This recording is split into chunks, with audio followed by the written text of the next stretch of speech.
Okay, it's been a while since I've had a video update, so I thought I would go over what's been going on. As you'll notice, the car is being prepped for paint. So things are getting sanded away, smoothed out. This used to be able to see the weld there, and I smoothed that out, but I think I need to come in behind there and do some extra welding now that I've ground away all the weld that was there. And on the front end here, it's upside down now, but there used to be a grill opening here that I had a aluminum panel in there, and it would you know, sort of grab air. It was like a scoop, so I just fiberglassed that all smooth. And the way I did that was with some of that blue insulation, that hard foam insulation. I put that there, and then I fiberglassed over top of it. This will just melt away with acetone, so I'm not worried about that. And then the mounts for the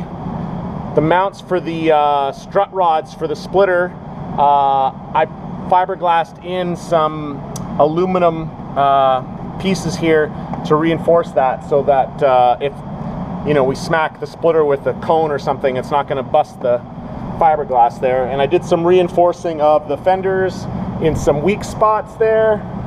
And let's see, also I changed the pedal.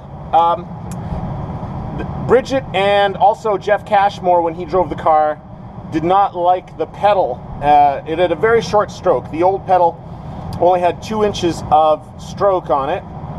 It's an electronic pedal, and it didn't have a lot of feedback, like not a lot of spring pressure to it. Like, it was very easy to push. So what I did was I mounted that up here. You can't quite see it, but this is the electronic pedal here, mounted there.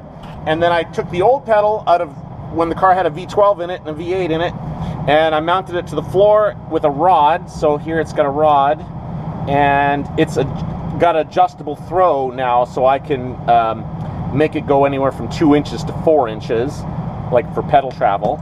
Right now it's got 3.5 inches of pedal travel, and it's got an extra spring on there that is also adjustable for how much pressure it has. So it should be a lot easier to modulate the throttle with that.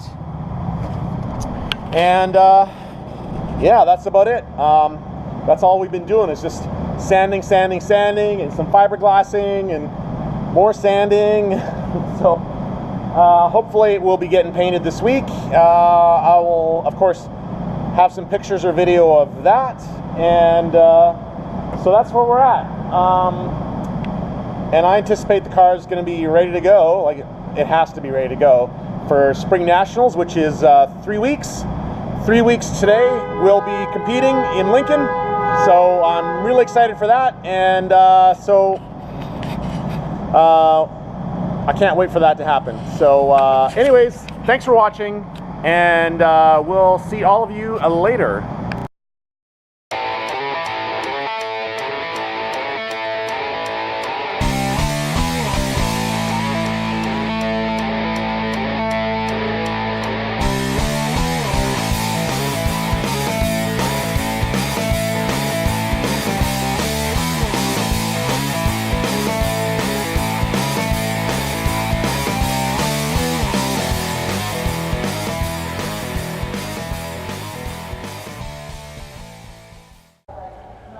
Okay, my paint booth is set up. I can't believe how this, like, it lets light in here. Like, we got pretty good lighting in here, and plenty of space. Like, this is 10 by 20. This bumps right up against being just maybe a little too big, but it's not there yet. It's not there. It's good.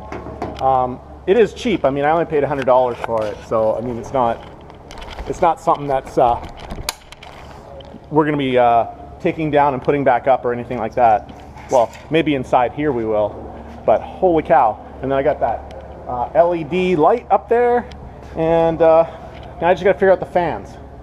That's what we're doing. I'm going to have to do that today, figure out the fans. But yeah, this is very exciting. So anyways, okay.